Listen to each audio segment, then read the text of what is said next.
Cordial saludo.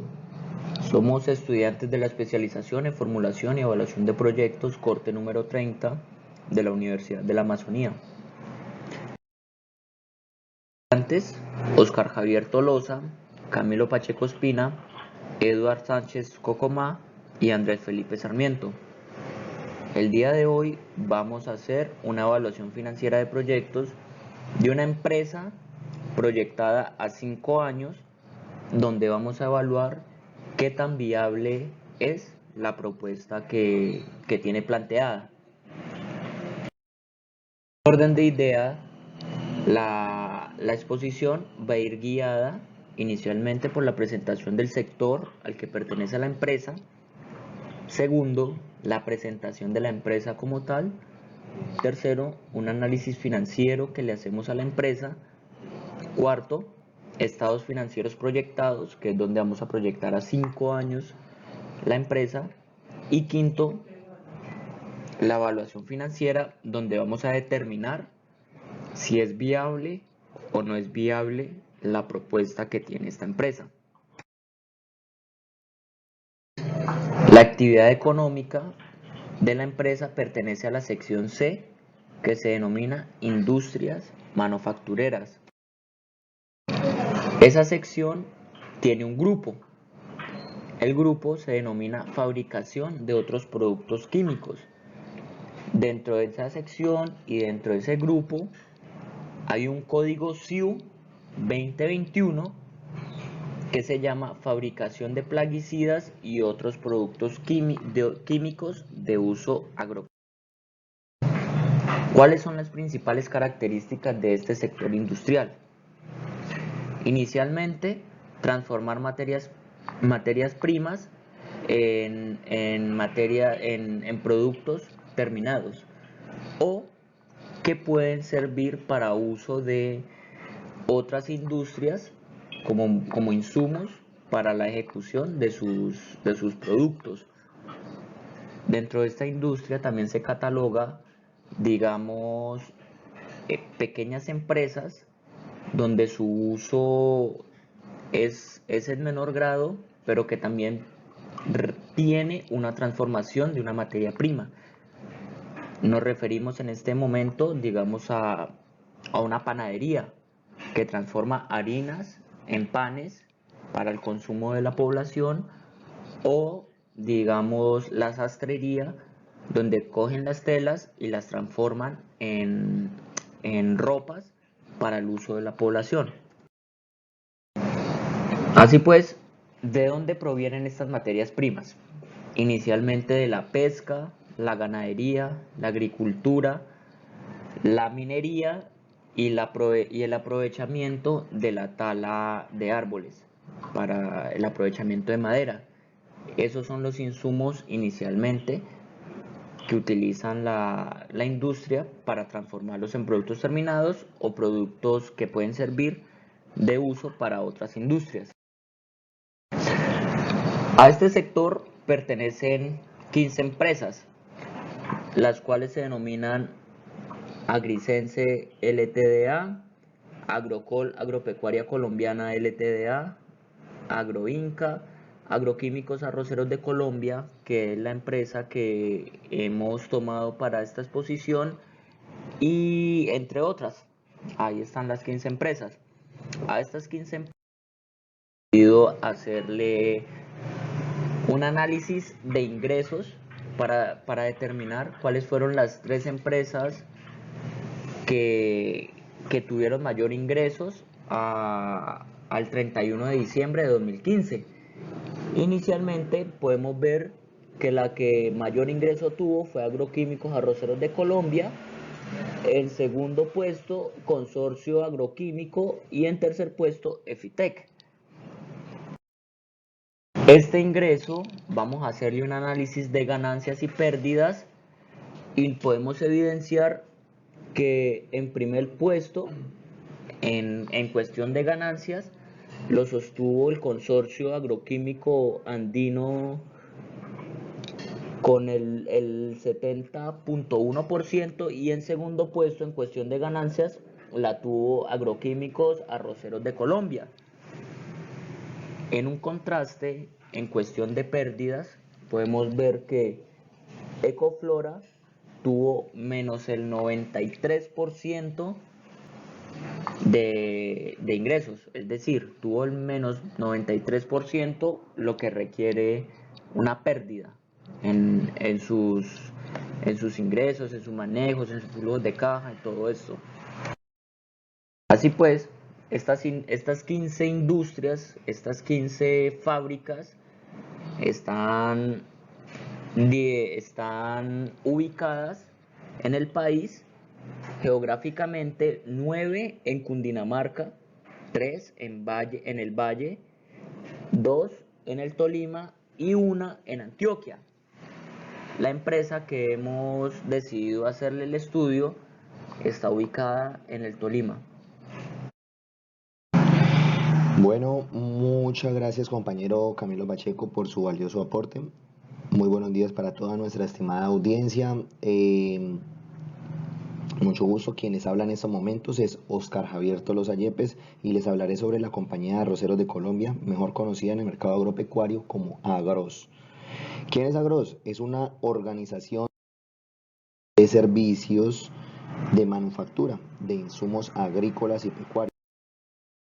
Realizaremos una breve reseña y nos remontamos a la década de los 60 y grandes compañías, Sela colombiana y Merck alemana, que en su momento se fusionaron fundando Sela Merck colombiana y operaron hasta 1981 en Funza, Cundinamarca, cediendo su tecnología a Agroquímicos Versan Limitada. Allí prestaban servicios como maquiladoras de plaguicidas, químicos de uso agrícola y a empresas del sector, especialmente a multinacionales que estaban asentadas en Colombia en su momento. Con el transcurso del tiempo, la compañía de Fedarroz terminó comprando toda la tecnología de producción y de análisis de calidad de Agroquímicos Versan. Seguidamente se inició la transformación y la nueva planta en el municipio de Espinal, Tolima, donde se solicitó la licencia ambiental requerida para el traslado, montaje y puesta en funcionamiento, y pues se le fue otorgada por el Ministerio de Medio Ambiente el 24 de julio de 1996. Ya posteriormente el Instituto Colombiano Agropecuario ICA emitió todas las licencias de operación para su normal funcionamiento y en la actualidad es una planta que goza con un prestigio por su tecnología y producción limpia en las prácticas eficientes para la protección y conservación del medio ambiente. Como podemos observar en estas diapositivas, tenemos varias de las certificaciones ISO con las que nuestra compañía cuenta y las cuales son pruebas fehacientes de los certificados de calidad ambiental y de seguridad en salud y en el trabajo que pues nos han emitido. Asimismo, contamos con las certificaciones de buenas prácticas de manufactura, las cuales nos garantizan que los productos que fabricamos cuentan con los requisitos de las normas y cumplen con los estándares de calidad sanitarios para su uso y comercialización. También pues asimismo poseemos el permiso de exportación que nos acredita como una empresa líder en el mercado. Como podemos evidenciar, contamos con los certificados de INVIMA emitidos pues por el Instituto Nacional de Vigilancia de Medicamentos y Alimentos, el cual nos confirma que cumplimos con todas las normas sanitarias y de higiene para la producción de insumos y medicamentos.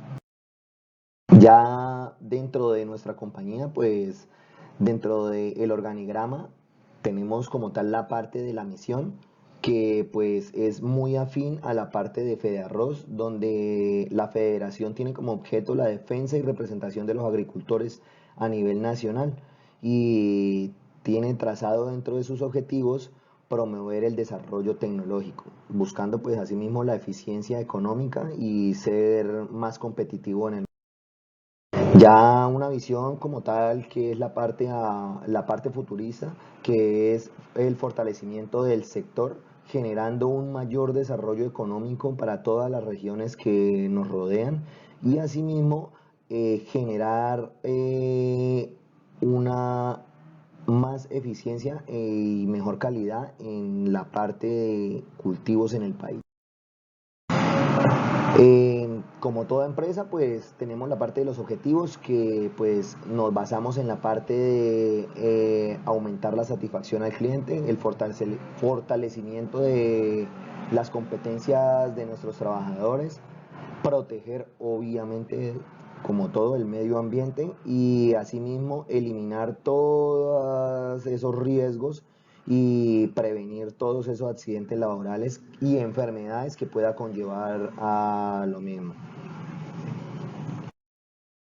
Ya enfocándonos en los productos que ofrece nuestra compañía, tenemos 4 grandes líneas. Podemos evidenciar la parte de medicamentos veterinarios, las variedades de arroz que se expenden, los servicios de maquilación que prestamos y los insumos agrícolas que ofertamos. Lo de la parte de sanidad animal, tenemos una variedad muy grande de medicamentos veterinarios que se ofertan, donde podemos contar con antiparasitarios de uso externo, de uso interno. Ahí tenemos la parte de la cipermetrina, que más adelante nuestros compañeros le van a hacer énfasis. Asimismo tenemos hemoparasitidas, tenemos también un complejo de multivitamínicos, baños para garrapatas, moscas y la parte de Pet Shop, que es la parte de perritos. Dentro de la línea agrícola encontramos 3 grandes ramas, que es la parte de herbicidas, insecticidas y fungicidas. Nuestra empresa las categoriza en 3 grandes grupos, evidenciado en 3 colores, que herbicidas es el color verde, insecticidas el color naranja y fungicidas el color azul, donde podemos evidenciar que los herbicidas, dentro de lo que marca como tal la pauta, son el glifosfet, metsulfet, fedeamina y piclofet. Son como tal lo que marca la diferencia, que es glifosato, mesulfurón, amina y piclorán.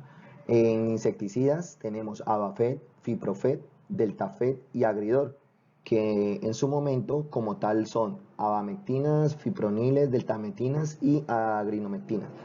Ya en la parte de fungicidas encontramos como tal Mancozeb, Carbendazim y Curafet y Casumil, que son como tal la parte que hace el relleno de la línea azul. Dentro de las variedades de comercialización de arroz encontramos la parte que es de tipo exportación, la parte de tipo comercial a nivel nacional y la parte de tipo tienda, que es lo que se vende en todo el mercado. Entonces, la parte de tipo de exportación es Fede Arroz como tal, la parte de tipo comercialización encontramos con arroz y la parte de tipo tienda, arroz de campo y arroz sopa. Finalmente, pues encontramos la parte de servicios de maquilación, donde pues se le presta toda la infraestructura y toda la manutención a todas las empresas que quieran hacer como tal uso de nuestros medios para poder emitir nuevos productos. Para todos, mi nombre es Eduardo Andrés Sánchez Cocomá, de profesión ingeniero agroecólogo. Muchas gracias por la intervención anterior. Continuamos con el análisis financiero de la empresa del cual estamos hablando. El análisis financiero pues se compone de unas variables macroeconómicas, unos estados de resultados y un balance general, además de unos indicadores de operación.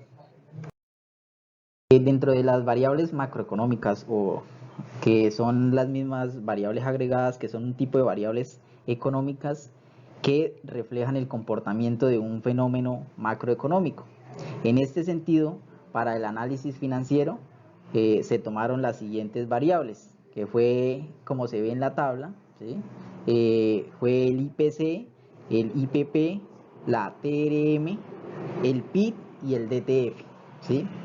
Como se puede observar, desde el 2015 al 2019, casi todas las variables presentan un comportamiento estable.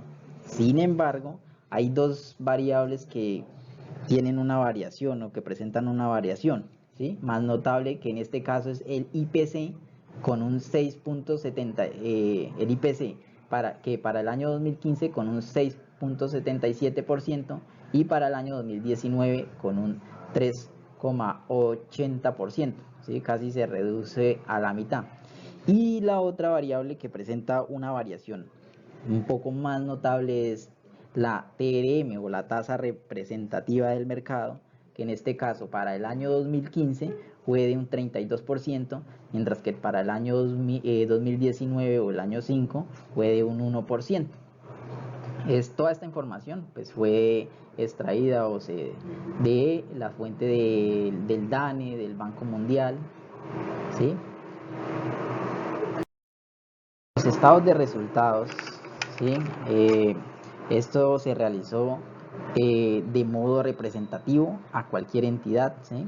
Donde se cogió la empresa Agroquímicos Arroceros SADS, que tiene su NID y su ubicación es en el Espinal Tolima. Su estado de resultados es del 1 de enero al 31 de diciembre del 2015 y las cifras están representadas en miles de millones de pesos, Colombia.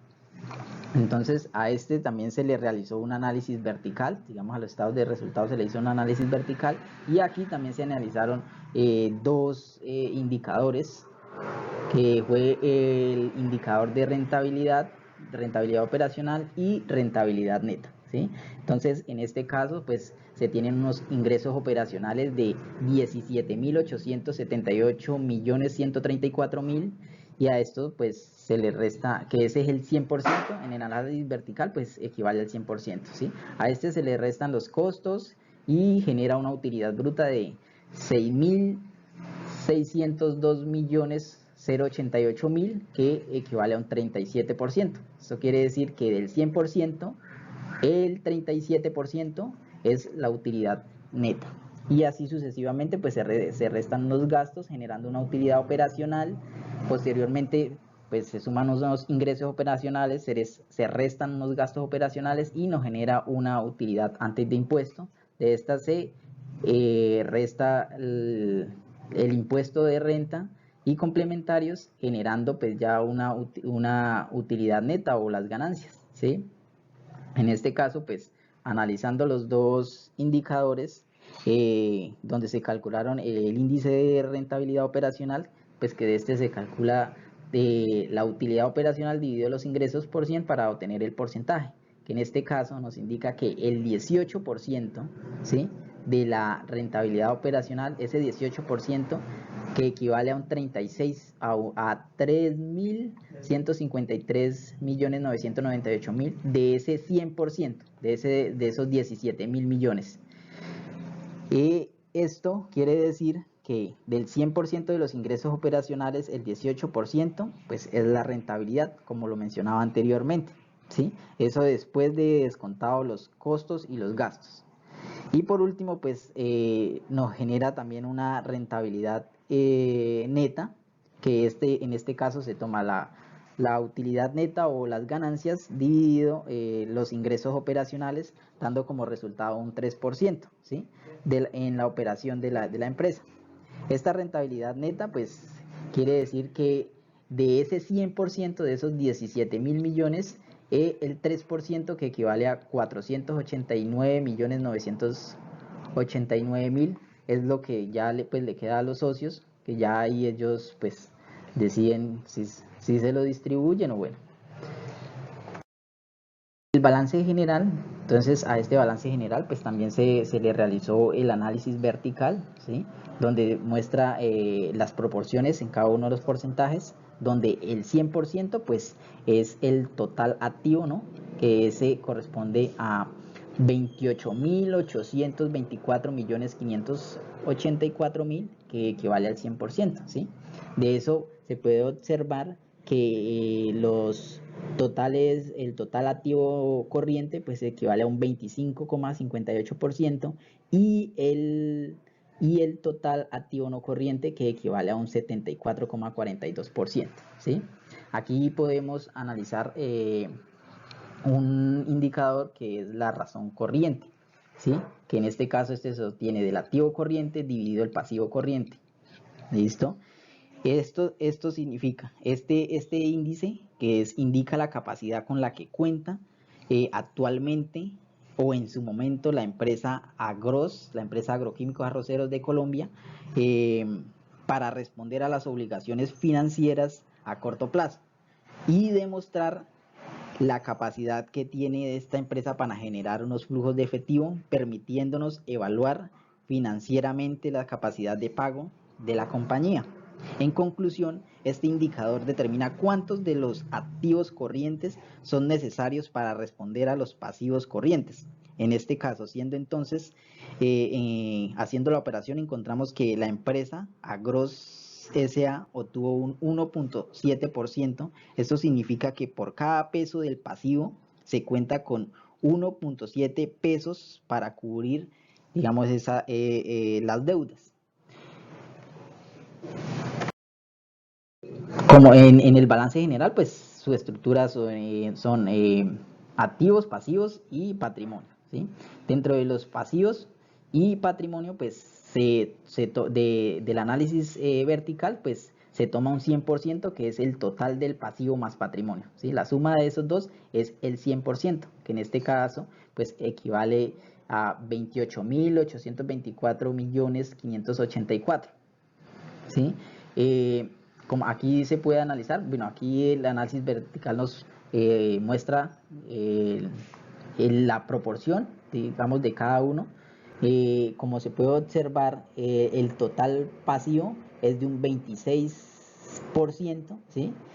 Que esto es, digamos, que lo que le pertenece, digamos, a los acreedores o a los proveedores, y el 73%, el 73,81%, que es ya lo que le pertenece a los socios, ¿sí? Es el patrimonio, ¿sí? Entonces, pues esta empresa tiene más de un 50% pues es de los socios.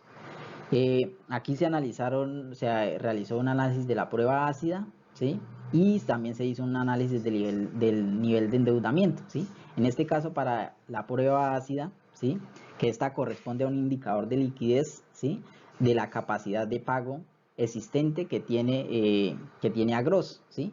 Que para este caso, la prueba ácida arrojó un dato de 1.3%. Esto significa que por cada peso que la empresa dispone, 1.3 pesos, 1.3 pesos es para pagarlo, es decir, que esta empresa cuenta con todas las condiciones para pagar en su totalidad sus pasivos a corto plazo. El nivel de endeudamiento de este indicador que tiene, digamos, Agros, es la capacidad, ¿sí? para endeudarse, ¿sí? Esta es la capacidad que tiene para endeudarse. Esto quiere decir que se puede endeudar 3,8 veces más de lo que tienen en sus pasivos. Es decir, que esta empresa puede endeudarse por unos 14.000 millones, ¿sí? Que en este caso serían dos veces el pasivo. Muy buenos días, mi nombre es Andrés Felipe Sarmiento, soy contador público. Gracias por el punto anterior. Bueno, comenzamos entonces desde este punto con la evaluación como tal financiera del proyecto. Ya conocemos la estructura de la empresa, quiénes son, a qué se dedican, cuáles son sus principales productos. Conocemos el estado de situación financiera y el estado de resultados, el cual nos da una luz de qué estructura tiene la empresa. Y ya con esto vamos a iniciar el estudio de los estados proyectados, primero que todo, y luego la evaluación financiera. En los estados financieros proyectados,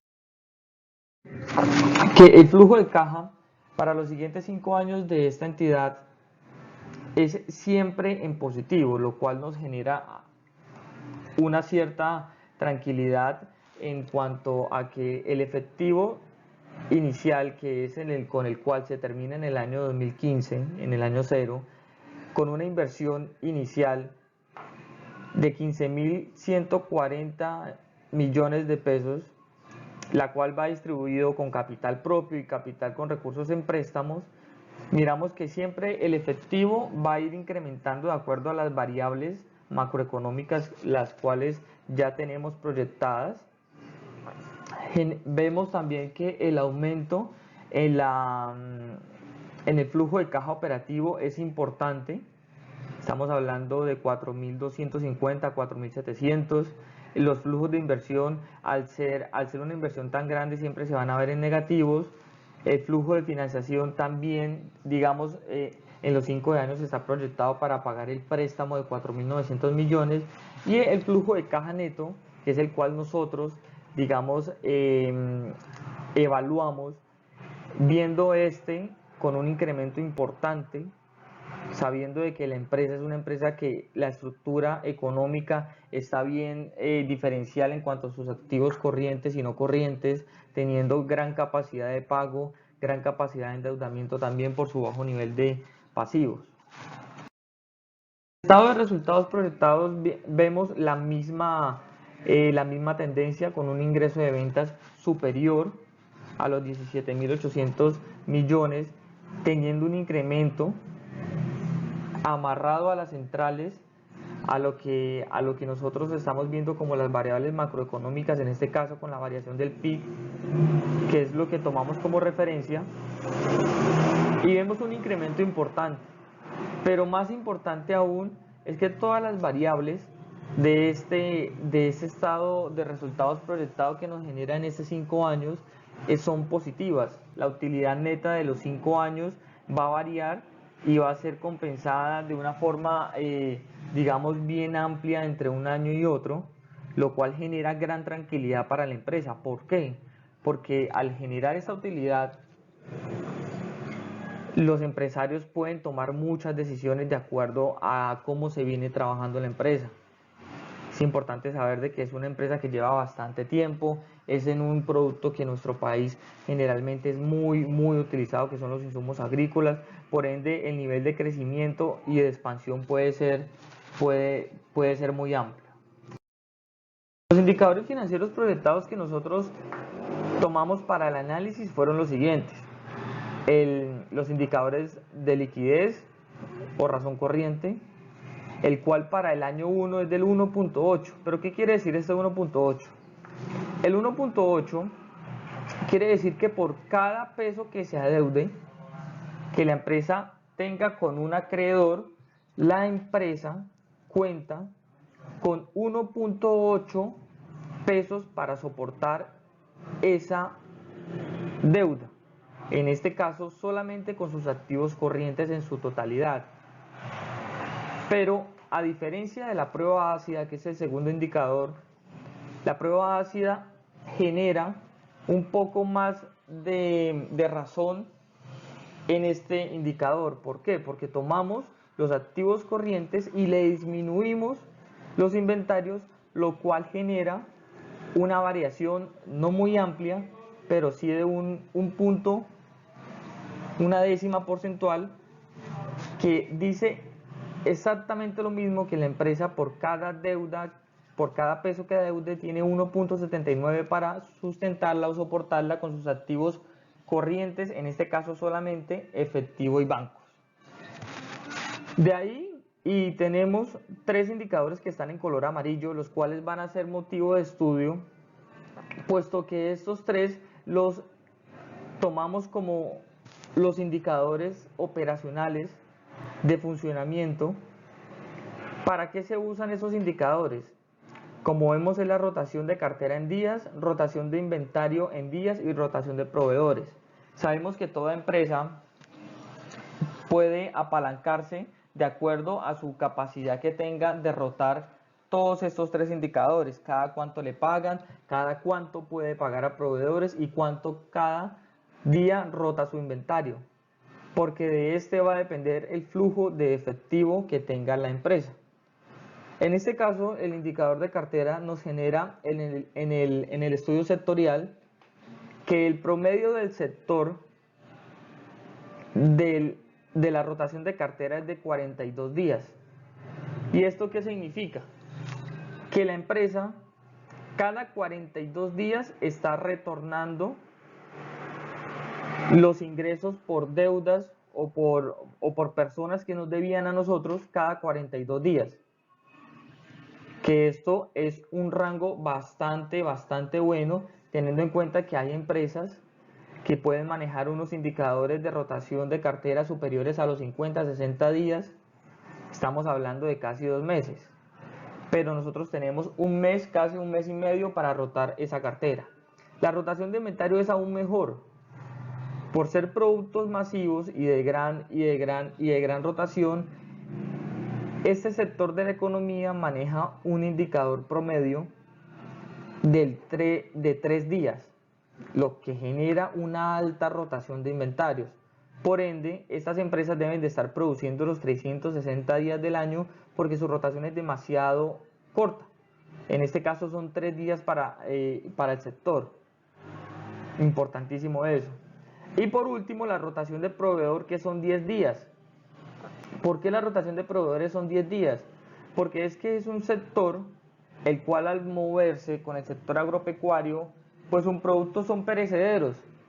Al ser perecederos o al tener una fecha de caducidad muy corta, por si no se sabe embalar, no se sabe guardar, pues tiene una alta tasa de que se deteriore, se tienen que transformar rápidamente y por ende la rotación de proveedores es alta, es bajita, son 10 días nomás, o sea que en el año podemos estar rotando más de 150 veces al año los proveedores, pero esto es un índice muy bueno porque nuestro pasivo siempre va a estar realista, o sea, no va a tener cifras infladas.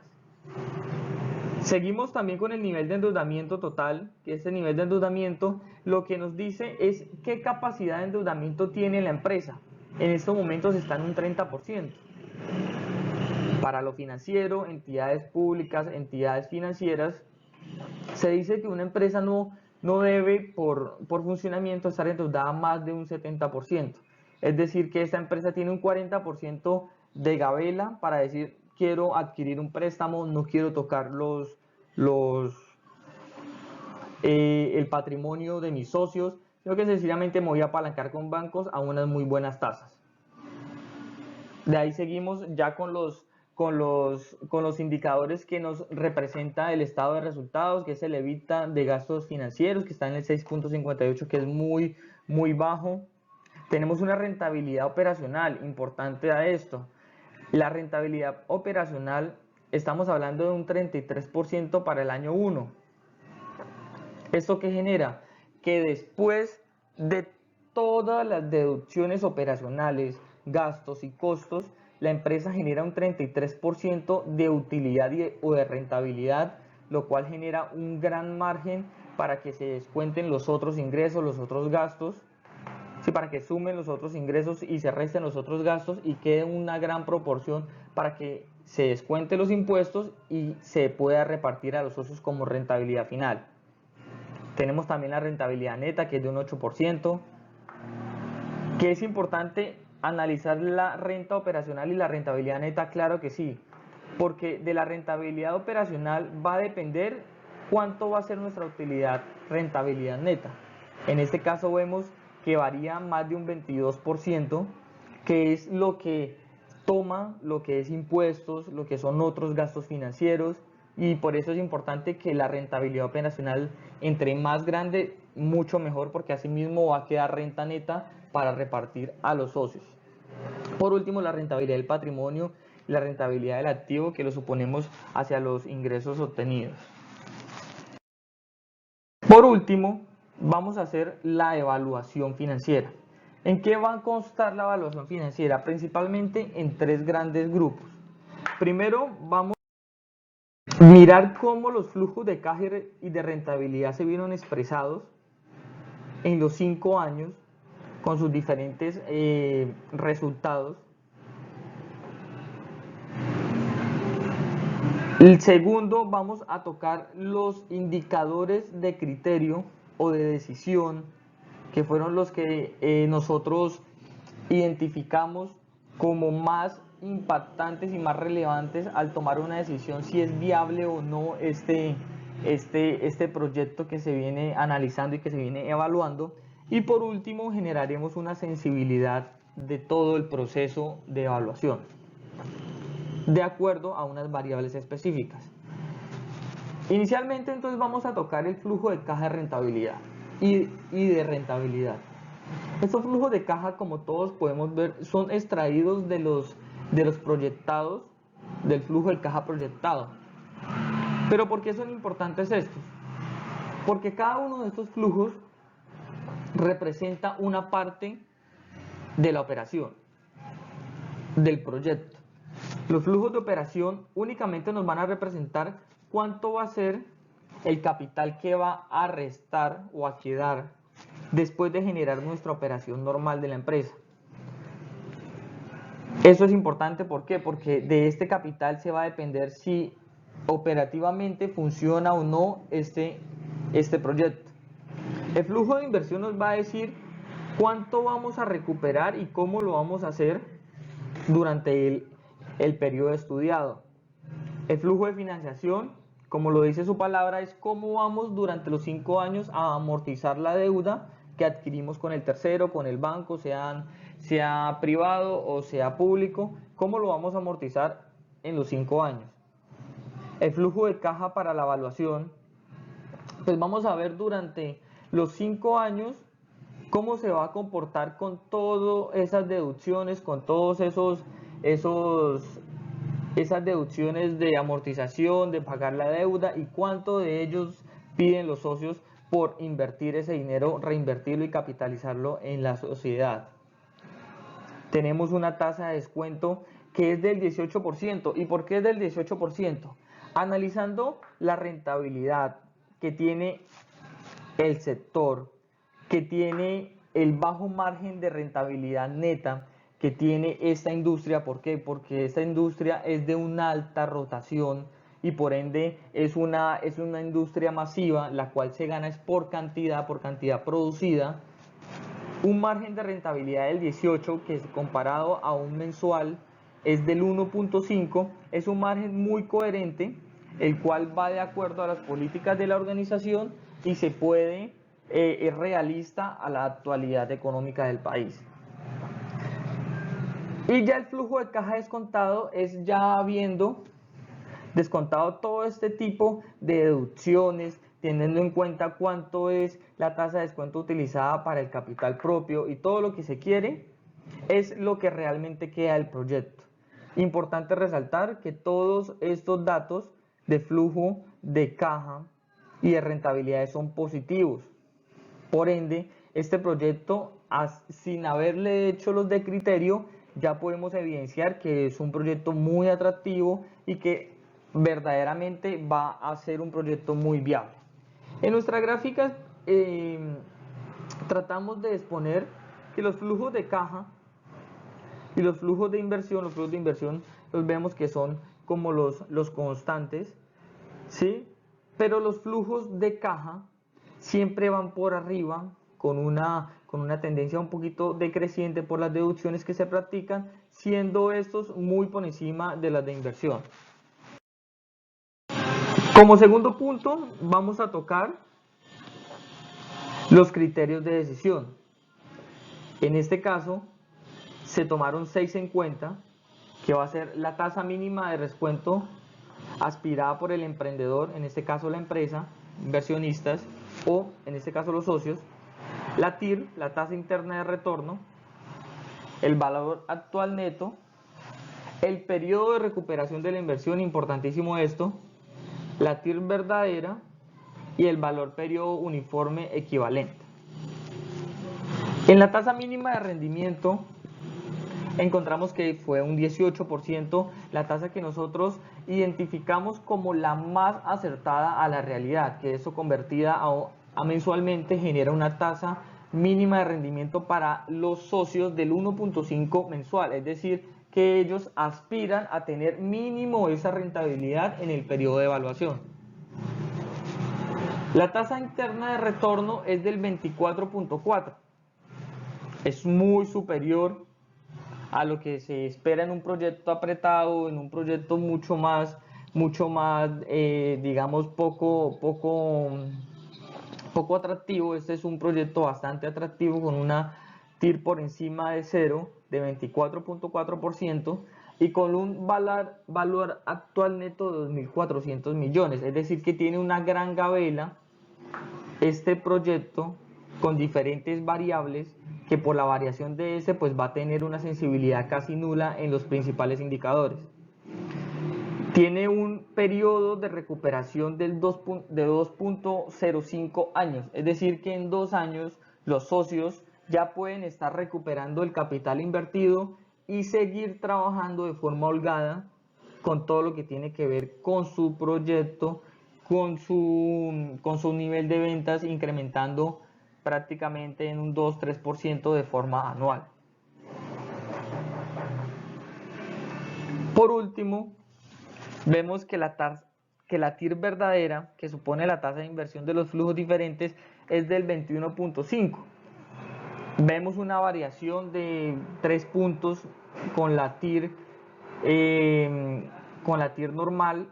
Sin embargo, no deja de ser un mal criterio, puesto que es por encima del 1 y eso representa un gran margen de rentabilidad y de viabilidad del proyecto. Y el valor periódico uniforme nos quiere decir, este valor de 776 es que la empresa durante ese periodo pues va a tener un proceso mucho más holgado, mucho más tiene un margen mucho más de error en cuanto a las proyecciones que se tienen implementadas. Por ende es un proyecto, digamos, que es poco sensible a las variaciones que se vienen dando. Por último, y no menos importante, es la evaluación de sensibilidad. La evaluación de sensibilidad va a ir en estas variables: ventas, rotación de cartera, rotación de inventario, rotación de proveedores, PIB, IPC y IPP. Las ventas nos arrojó un resultado de sensibilidad de 6.33, lo cual equivale a que este sector, esta empresa, es medianamente sensible en todo lo que tiene que ver con el proceso de cambio de ventas. Para la rotación de cartera, encontramos 113%, lo cual genera una baja sensibilidad en la rotación de esta, es decir, que tiene un gran, amplio y completo sector de cambio, que puede decir que se puede pasar de 3 días a 15, a 20, hasta 30, 40 días de rotación de cartera y no va a tener una sensibilidad y no va a tener un impacto muy fuerte. Rotación de inventario aún mucho más grande, va a tener una variación mucho más grande, es decir, la sensibilidad es tan baja que puede variar en un 2400% y no se va a ver afectado su operación. En proveedores la sensibilidad es aún mucho más baja, casi nula. En el PIB encontramos que es un 15% negativo, es decir, casi nula la sensibilidad en cuanto a este indicador, que genera una tranquilidad enorme en los cambios que se puedan presentar en el futuro en el crecimiento del país. En el IPC encontramos también un indicador negativo del 4, muy baja sensibilidad en este, y en el IPP encontramos uno del 5, que es medianamente sensible. Sin embargo, no pasa a ser preocupante este indicador por el grado de holgura que se está manejando. Entonces podemos decir, para concluir, este proyecto es viable financieramente, principal por los criterios de evaluación positivos, de acuerdo con el análisis de sensibilidad de las variables macroeconómicas e indicadores financieros de operación. La empresa tiene una baja sensibilidad del cambio de estas variables. Tercero, que la empresa tiene una excelente estructura financiera, sus activos tienen buena relación entre corrientes y no corrientes, se cuenta con la capacidad ideal para cubrir pasivos y sus socios cuentan con excelentes excedentes considerables. y el nivel de ingresos no se ve afectado drásticamente por el cambio macroeconómico que tenga el país. Es decir, que en conclusión, esta es una empresa que este proyecto es viable financieramente para continuar y hacerse efectivo. La bibliografía de nuestra investigación y por su atención.